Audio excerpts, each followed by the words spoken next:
It's a real pleasure to be here today. This is my first time in Logan, though I'm familiar with the work of many of the people in these various departments. And so I've really enjoyed talking to several of you today.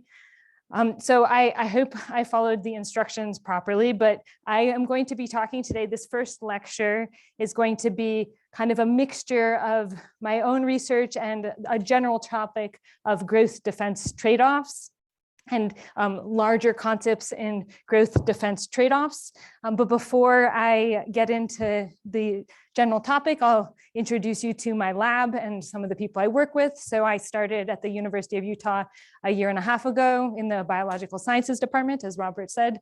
I have a great lab of 2 grad students and a postdoc, and then 4 undergrads working in the lab now. So I have learned that I can make people jealous by showing a picture of where University of Utah is, but I realize here that doesn't work because it's pretty good looking here too. And yeah, when I drove in, it was very foggy, and then I realized your mountains are probably even a little closer. So it's pretty nice here. And then just as a shout out, so today's work is, as I said, it's a mixture of general topics in growth defense trade-offs and some of my work in there. But tomorrow I'll be talking about host pathogen evolution with the broader theme of why genetic diversity is very important for preventing pathogen outbreaks.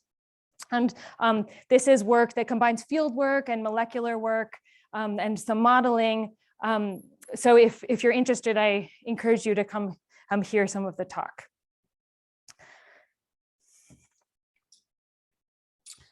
So for those of you who are not familiar with plant pathogen interactions, pathogens are a serious threat to both agricultural plant populations and wild plant populations. So there are thousands of known agricultural pathogens and hundreds, if not thousands, of known wild plant pathogens. So here I'm showing you an example of the agricultural pathogen Phytophthora infestans. This was actually responsible for the Irish potato famine 150 years ago, but is still a serious agricultural pathogen today. And the system that I study most frequently is the system of Arabidopsis thaliana, which has historically been, let's see if that works okay, the model molecular biology system for plants, that's to say historically, and I study interactions of this wild plant and bacterial pathogens. And in both of these systems, we know that pathogens are a serious problem. So in agriculture, pests, pathogen, and insect or microbial pathogen and insect are known to be responsible for about 20 to 40% yield loss each year. So very heavy yield lost to pests. In my Arabidopsis system, or in the Arabidopsis system, even a single pathogen is known. Low levels of colonization can reduce the fitness or the seed set by 25%. So we know that pathogens are a serious problem in both agricultural and wild plant populations. Now, plants are actually not susceptible to most pests that they meet, and this is because they have a multi-tiered defense system. So here I'm showing you 3 broad categories of a plant defense system.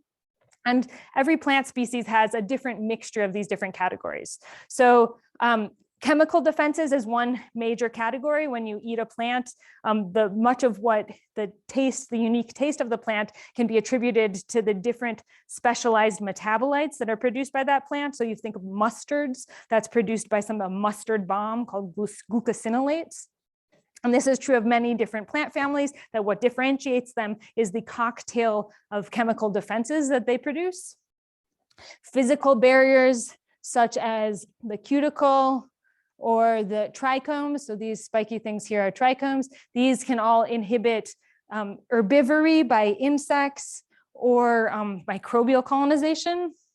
And then the third category, which you'll hear a bit, for those of you who can attend the talk tomorrow, you'll hear more about this third category. And this is like the lock and key model. It's called a gene for gene system.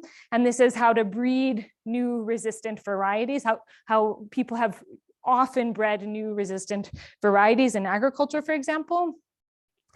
And this is typically protein-protein interactions.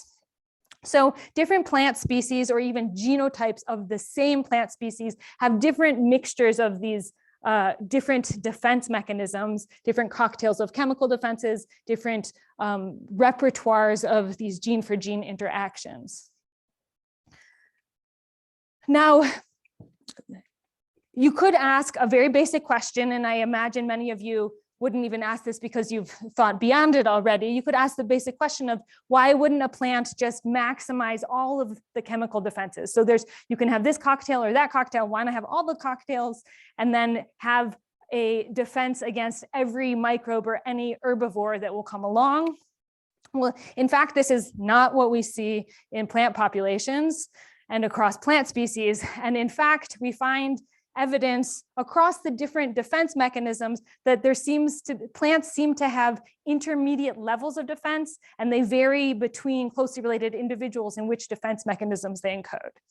So here I'm showing you an example from the systems that I like to study, or I have historically studied, which is these resistance genes, that lock and key model I alluded to. And this is looking at in Arabidopsis populations across Eurasia, whether or not they have one resistance gene or another, whether they're resistant or susceptible at a locus. And so this here is one resistance gene, RPS5. This here is another resistance gene.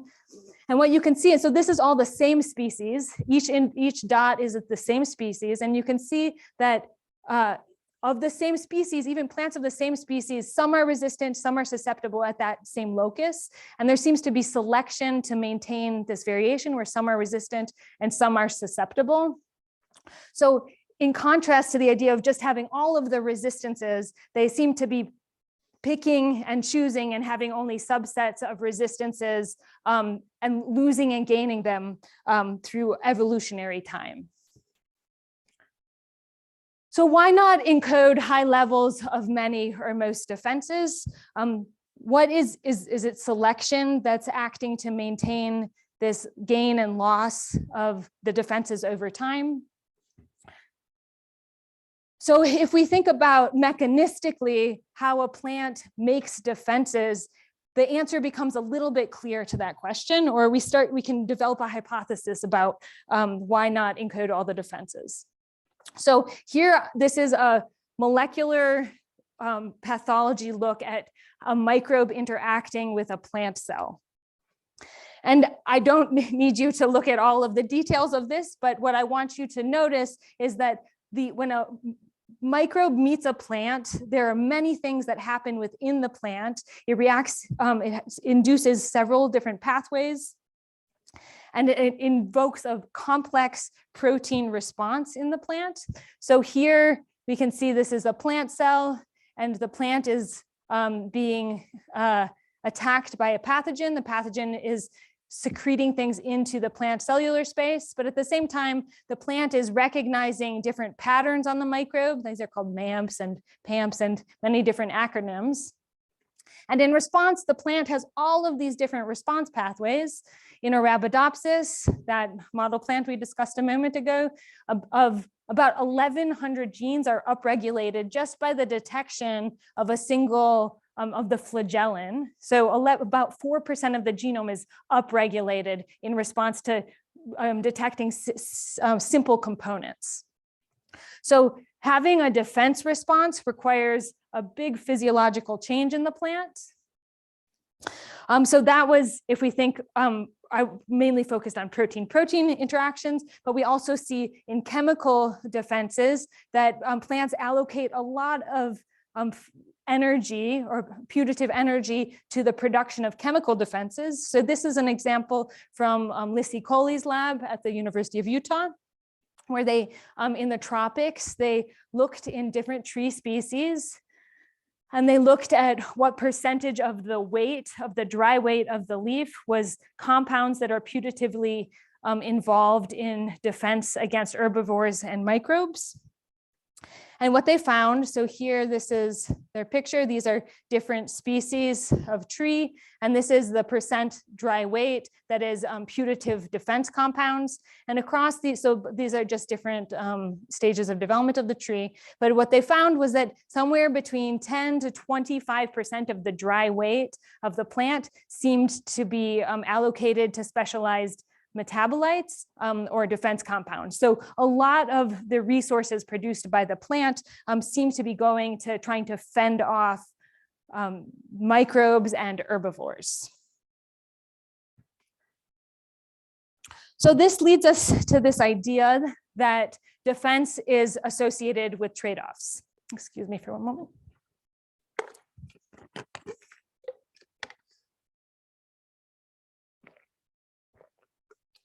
To mount a hefty defense response can come at the cost of growth or whatever else those resources would be going to, because when you're allocating 20% of your dry weight to the defense production, it's not going to something else. So this is a hypothesis for what's happening is when we increase defense, it comes at the cost of something else. So in a survey of several hundred studies of agricultural and non-agricultural plants, they found resistance, mounting resistance was associated with costs, usually in terms of growth, sometimes in other fitness, in about 50% of the studies.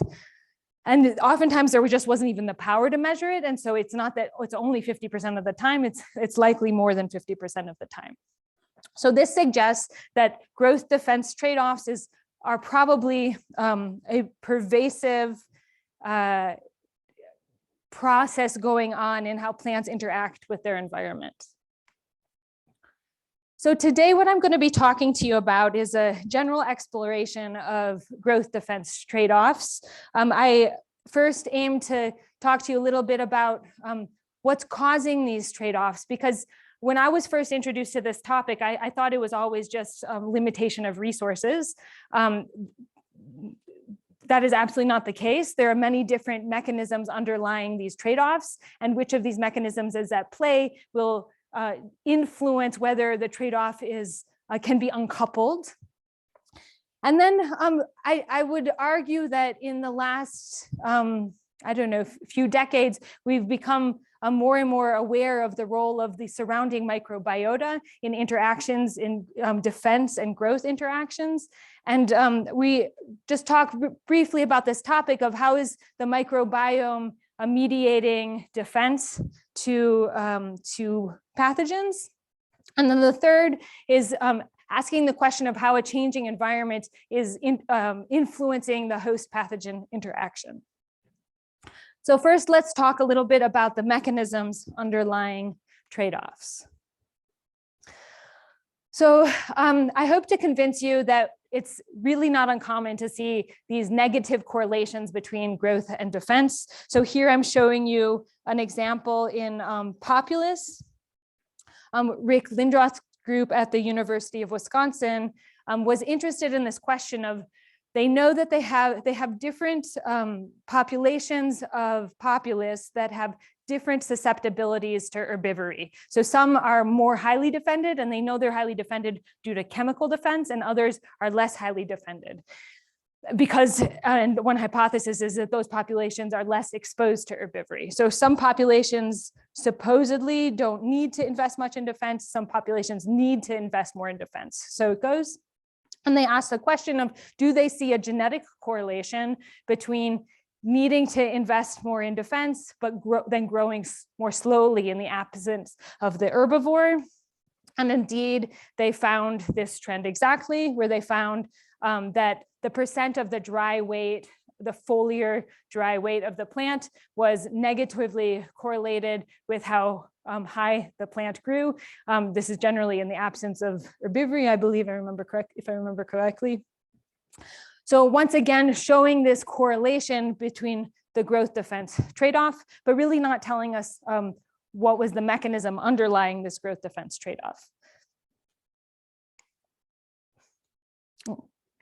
So here's an agricultural example in which the variety of rice was bred that had broad spectrum resistance to many different pathogens. So it, with a specific gene, the plants that were resistant then, were susceptible then had more resistance. However, the plants that were more susceptible in the absence of the pathogen were growing much larger and producing more seed. So if you are a farmer and you're wondering whether to grow this plant, it's a trade-off for the farmer themselves. It's unclear which you plant outside. Do you plant the one that doesn't grow that well, but it's unlikely to be diseased? And I think that's also an optimization that has to happen when these trade-offs are in play. So there are three common explanations for trade-offs. There are traits that are directly limited by resource competition. Limited amount of nutrients are available. There are traits that are linked through pleiotropy or genetic linkage, which I'll explain a little bit more for those of you who are less familiar with some of the genetic concepts. And then there's also co-expression of traits being penalized, or ecological trade-offs. So traits directly limited by resource competition. This I was describing earlier, but you can think about this, that you have a plant has a limited number of resources and they can go to defense, growth, or reproduction. And when these resources go to one or the other of these, if the resources are limiting, then it comes at the cost of one of these other processes. And when we think about what plants are doing with their fixed carbon, and with the nutrients that they assimilate, it becomes clear that there is a lot of competition between various pathways. So some of these compounds in yellow here are involved in interactions with microbes and herbivory, and others are just basic functions and basic cellular processes. And you can see here that the production of some of these other compounds can come at the cost of producing something like lignin that's pretty important for the integrity of plant physiology. So if we think about a plant needing to do both grow and defend, we see that depending on where the major resources is going, it may come at the cost of going down one of these other pathways. And indeed, there's a plethora of studies out there that show that the growth defense trade-off is substantially influenced by nutrient availability. So you ask the question of how much if I provide more or less nutrient, do I see more or less trade-off between growth and defense? In this study, they looked at when you have plants that are wounded or unwounded, how much of there's this a trypsin inhibitor, which is a defense mechanism, how much trypsin inhibitor do you have produced, and how does this change depending on the nutrient concentration? They find that whether the plants are able to increase their defense mechanism is dependent on how much nutrient is there. So this is just one of many studies that shows how well a plant is able to defend itself is associated with how much nutrient is there for the plant to utilize.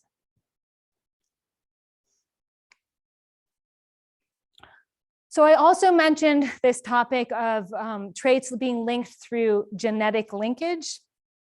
So this is actually a very common problem in agriculture. So when a farmer wants to breed, or when a agricultural scientist wants to breed a resistant variety, they find a variety, so they test different genotypes of the plant, they find one that is resistant, and then they continue to cross it with other varieties that have other traits that are beneficial. But sometimes, for example, if the plant that grows a lot, that is well defended, grows very poorly, those two traits will perfectly correlate with one another. But this isn't always due to nutrient availability. Sometimes it's because the genes involved in those two traits are pretty close to each other. They're linked to one another. And the way we can look at this genomically, so we can identify these linked regions genomically by sequencing the genomes of the different individuals with the different phenotypes and looking at the correlations between polymorphisms. So which genetic changes are there between the individuals and how do they correlate with the phenotypes? And we can get something like this that is called a linkage map. So this linkage map, so if you consider here, each one of these along here is a different polymorphism. Here's one gene, here's another gene in a region. And then this is telling us how correlated they are in their abundance.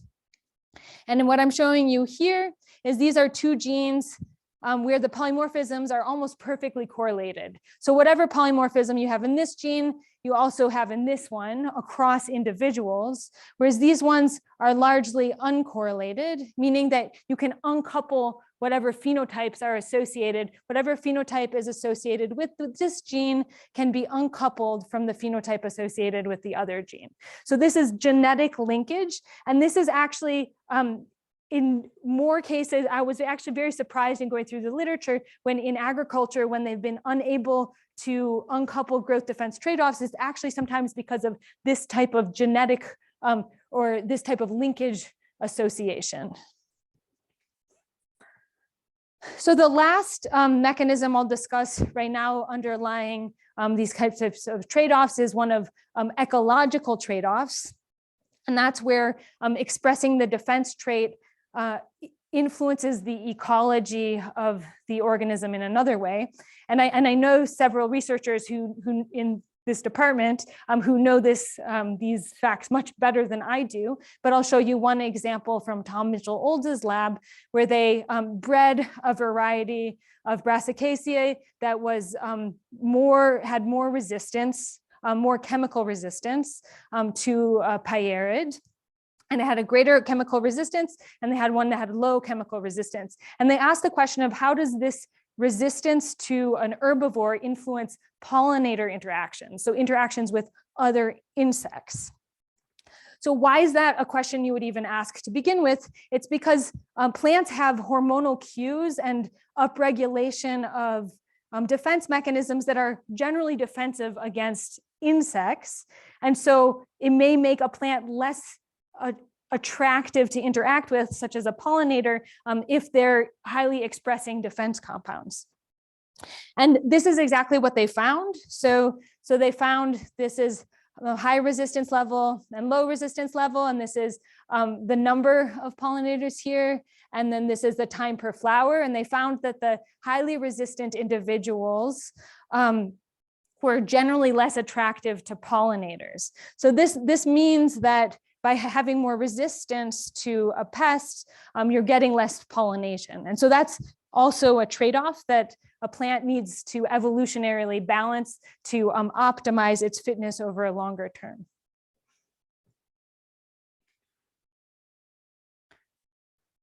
Okay, so we know there are these many mechanisms of trade-offs, and oftentimes for a plant itself to change its physiology to express defense comes at the cost of growth or reproduction.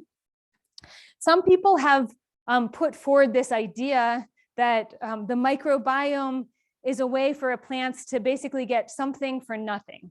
So what do I mean by getting something for nothing? It's that if a plant itself is not mounting the defense, but it's the surrounding microbial community that's mounting the defense, then a plant doesn't actually have to engage in as much of a trade-off. So I'll talk a little bit more about this idea about the microbiome mediating the defense. This is actually pretty well established in some communities, not that getting something for nothing, but the idea that the surrounding microbiota can suppress pathogen. So there are these really elegant studies tracking wheat susceptibility to pathogen. And what they've found in several cases is that when you plant a wheat monoculture out in the field, I think these are either Dutch or British studies, I can't remember, plant a monoculture out in the field for the first few years, the wheat is heavily impacted by the pathogen.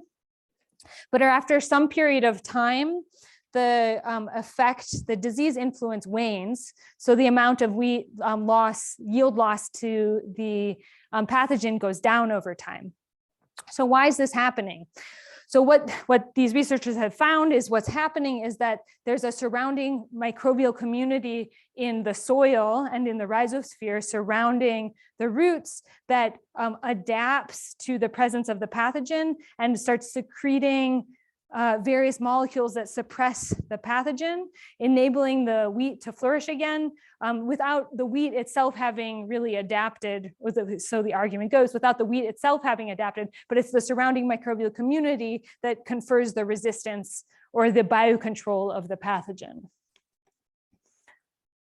So plants interact with not just their pathogens and not just with defense, but they're actually interacting with thousands of species of microbiota simultaneously, the same as humans in our guts. We have thousands of species of microbiota that are doing both beneficial, nothing, or deleterious things within our guts. So plants have similar interactions both in the phyllosphere in the leaves and down in the rhizosphere in their roots. There are whole classes on these types of interactions, and I know I met with people today who are interested in a lot of these interactions in the soils. But just very, very briefly, plants, commensal microbes in the soil have the capacity to interact with pathogens in the soil and either suppress or promote these pathogens. But plants are not totally neutral in this process. And this is where I argue is really not getting something for nothing, because plants are not just sitting there. Plants are actually promoting some microbiota in the soils and suppressing other microbiota in the soils. And actually they're doing this in part through root exudates, so secreting compounds into the surrounding environment. And actually a lot of the photosynthate in the end can end up going into the production of those root exudates. And that cocktail of root exudates can promote some microbiota and suppress other microbiota. You would imagine that the plant would evolve or want to promote not commensals or beneficial microbiota. So in the system that I study, or that I primarily focus on with Arabidopsis thaliana and its interactions with Pseudomonas, we have seen evidence of this type of suppression. We see many different types of trade-offs, but we have seen evidence of microbial suppression of pathogens. So what we found from wild collections of Arabidopsis thaliana is similar to every other plant species for which I've seen a microbiome published, is that each plant is colonized, these are the leaf tissues, the phyllosphere, colonized by diverse microbiota, but there are some genera that seem to dominate. So each column here is the metagenome. So it's like the composition of microbial species that are found within a single plant individual. So this is 192 plants. And all I want you to pay attention to is that a lot of the plants, actually every single one of the plants, has this genus Pseudomonas, which is contains our pathogen of interest, Pseudomonas syringae. We know Pseudomonas can be a serious agricultural pathogen, but we also know some Pseudomonads are beneficial or have no known impact on the plant health. And when we dig deeper into which Pseudomonads are colonizing our Arabidopsis plants, we find that actually there's a lot of phenotypic diversity of the isolates that are colonizing our Arabidopsis. So here's a simple assay looking at how different strains that we collect from Arabidopsis influence the plant growth. The plant growth is on the y-axis here.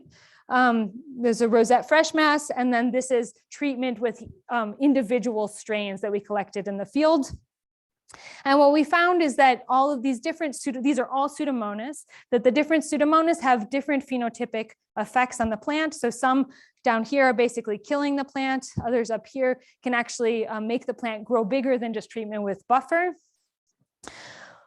So this is showing you the individual interactions, but Actually, when we grow them together, so these microbes are not found in isolation in their interactions with the plant, but they're found growing together inside of the leaves. When we grow them together, we actually see that several of these strains are able to inhibit, here we call commensal, or you could call beneficial, several of these strains are able to inhibit the known pathogens in the scenario. And actually there's no situation in which the pathogen is inhibiting, significantly inhibiting the non-pathogenic strains.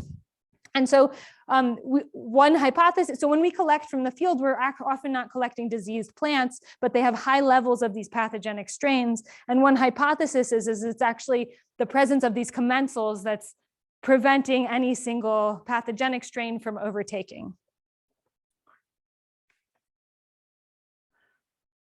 So getting back to this general question of defense mediated by the microbiome, is this getting something for nothing?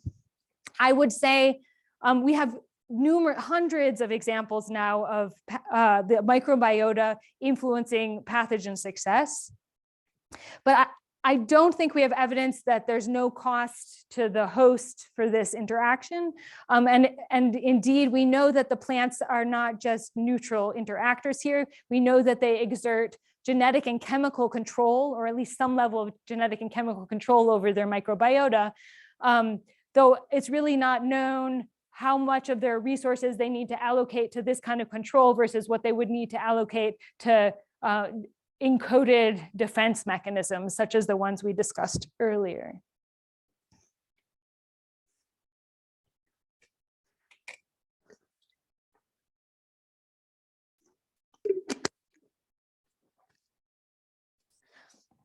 So there's a lot of focus on how plants will optimize this growth defense trade-off in a given environment, but now we know that the environment is not static.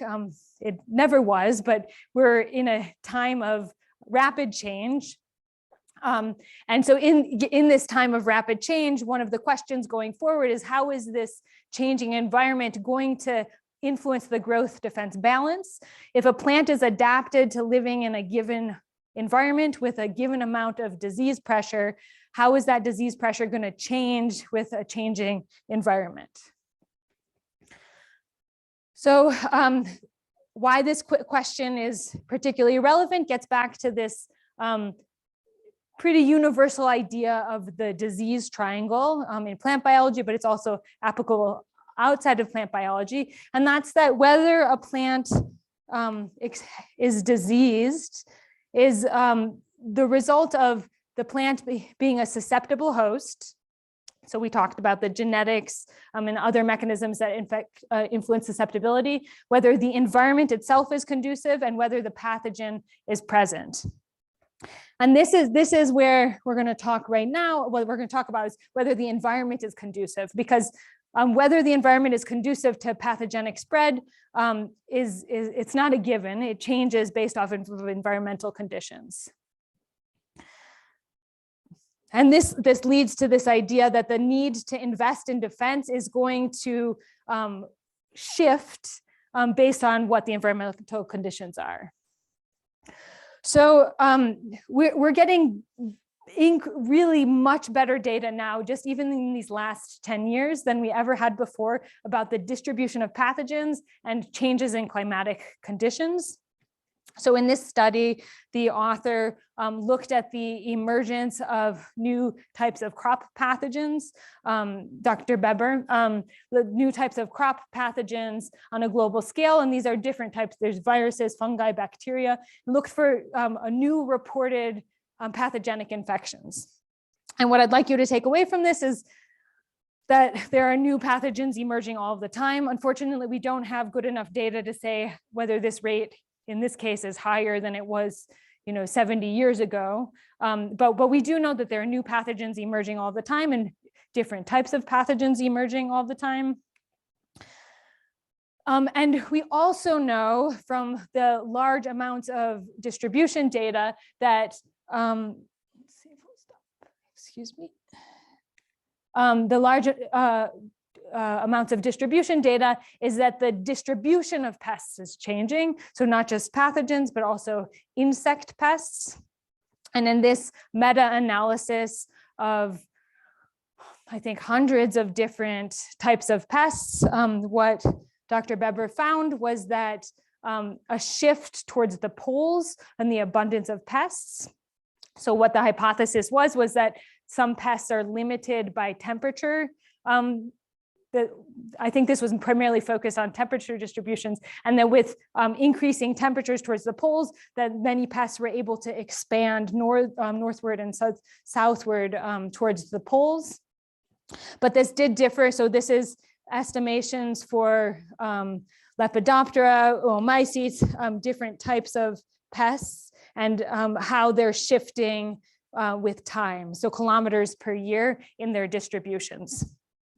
So what these data what these results, what they argue in this paper is that plants, let's say the plants stay in the same place. We know the plants are moving, but plants are going to be exposed to new pathogens, and there will be new levels of pathogen pressure in a given environment.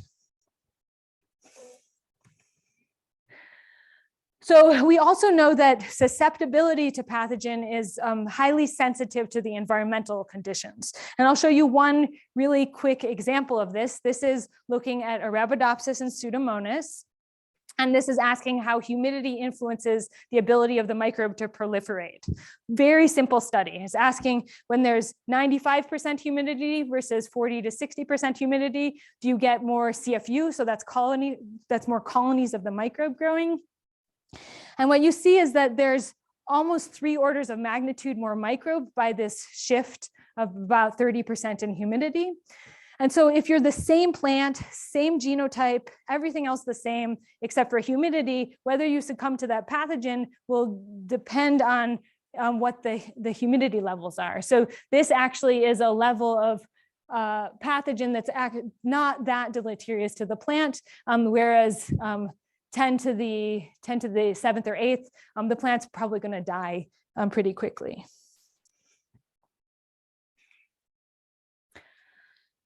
So how does the environment affect the need to allocate resources to defense? If you think back to this example, a plant that's growing persistently in a low humidity environment one hypothesis would be that that plant needs to allocate less to defense constitutively, so constantly, and maybe the genotypes in those types of environments will encode fewer defenses. That would be one hypothesis. So this brings, thinking about this question brought me back to these large surveys of disease resistance genes across Arabidopsis populations in Eurasia, and thinking about whether plants that are growing in southern Spain or the tip of Italy, whether their need to allocate to defenses and which defense mechanisms they encode would differ from those in Sweden or England, in a place such as England, which has really high humidity at periods and can be really wet. And I would argue for our system, at least for the Arabidopsis system, we know very little about this answer, about how this plant that's adapted to these wide environmental ranges will differentially need to allocate to different defenses. So to kind of begin to address this question, I, along with a team, so this is a big team in Germany, at the Max Planck in Germany, we set out across Europe to characterize the microbes and the pathogens that were colonizing Arabidopsis across Europe and parts of Eurasia. We asked questions of which microbes showed geographic clines and how were the pathogens distributed across this region. And then can we find environmental variables that seem to be associated with the success of some microbes versus others. So we went out to, again, this is a huge collaborative effort, 300 populations of Arabidopsis, and then we collected environmental correlates as well as downloaded publicly available information about the environmental conditions for each of these populations. And so these plants were collected from a diversity of environments, both agricultural within cities and semi-natural environments, timed more or less with the phenology of the plants. So again, that was a very large cline. And so we were trying to get plants at about the same developmental stage. And we collected at the same time Arabidopsis, a neighboring plant species, as well as soil. So we want to say which microbes are present in the environment, which microbes are we finding in Arabidopsis, and which are we finding in neighboring species. And so here I'm showing you, this is the dimensionality reduction of a large amount of data. So we characterize the microbiome by sequencing 16S. This tells us which species are there. And then we can do these really broad scale associations of, do we see different compositions of species in Arabidopsis versus different compositions in these other two environments. And so this is really collapsing too much data to be particularly informative, other than to tell you that the things that are colonizing Arabidopsis leaves are significantly different from the soil, and they seem to be differentiated from what's colonizing other Brassicaceae species. So specific microbiota seem to be able to colonize Arabidopsis. So it's not just everything that's getting into Arabidopsis. And then there seems to be two major types of microbial community that are colonizing our Arabidopsis populations. So these the northern plants seem to be colonized by a suite of microbes that is compositionally different from the southern plants, meaning that if you are a plant that's evolved to live in Italy, you can predictably expect to be colonized by one group of microbiota that is compositionally different from microbes that are colonizing a plant in the north.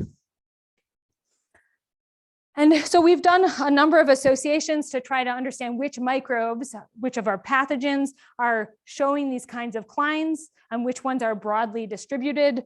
I'll go through these pretty quickly because it's not particularly germane to the current topic, but the whole point is there are some microbes that really show strong associations. So this is a commensal microbe that can actually be suppressive to pathogens. These sphingomonads have found to be suppressive to Pseudomonas pathogens. They show strong latitudinal clines. Right. And so one question to ask is, do we see greater capacity to suppress pathogen infections in the populations that have high sphingomonad abundance versus low sphingomonad abundance?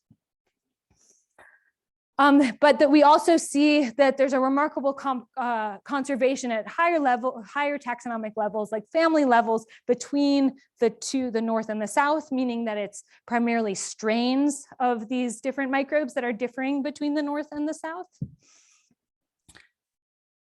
And then when we look at the pathogen that I have studied the most, for which we know the most about genetically of how it interacts with Arabidopsis, we actually find that it's broadly distributed, but there are hot spots. And then if you kind of squint, maybe it looks like the hot spots are more northerly than southerly, but something is happening. And maybe these are just temporal dynamics. So we only have collections from 1 year. And so we need more temporal collections to know how these hotspots will change over time, whether these populations in France and Germany, for example, are consistently exposed to pathogen, or whether it's kind of like metapopulations blinking in and out. So unlike this sphingomonad, which actually is the one that has this kind of suppressive capacity and can suppress Pseudomonas, we see with our favorite strain of Pseudomonas, we don't see this type of strong cline. So we've done a little bit of, we've embarked on attempting to try to understand which environmental variables are most strongly associated with these differences in microbial community. And through initial random forest modeling, our best result thus far is that these drought severity indices is the most significant explanatory variable for which microbial community is colonizing a plant, which gives us the hypothesis that it's water availability that may be driving which microbial community is a plant is most likely to face.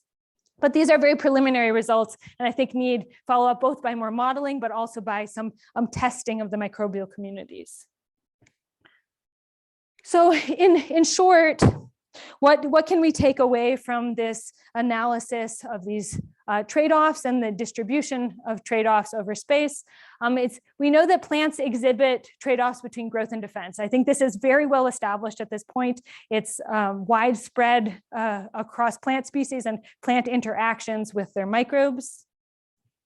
There are diverse mechanisms underlying these trade-offs, such that if we want to, we can't just always supply more nutrients. It's not a matter of just supplying more nutrients to overcome the trade-offs, because some of these trade-offs can actually not be uncoupled. If you think about the ecological trade-off of pollination versus defense, maybe someone can think of a way to uncouple it, but I can't think of it. Whereas you can think of a way of supplying more nutrients or actually uncoupling some of the hormonal regulation between growth and defense. But going forward, I'd say it's not always clear which trade-offs are adaptive. So I just said that you can hormonally uncouple some trade-offs between growth and defense, but some of these are probably adaptive trade-offs. So for a plant to grow more is deleterious with respect to defense. But then I think one of the big questions going forward is how is the environment going to influence the need for defense, given our plants are facing this changing climate? How will they need to protect themselves more? Will they need to protect themselves less? And how is the climate going to influence that optimization between the growth and defense trade-off?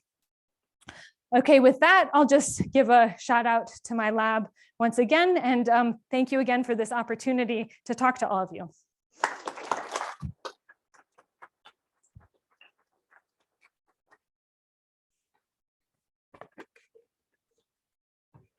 Thank you. Yeah, if you have a question.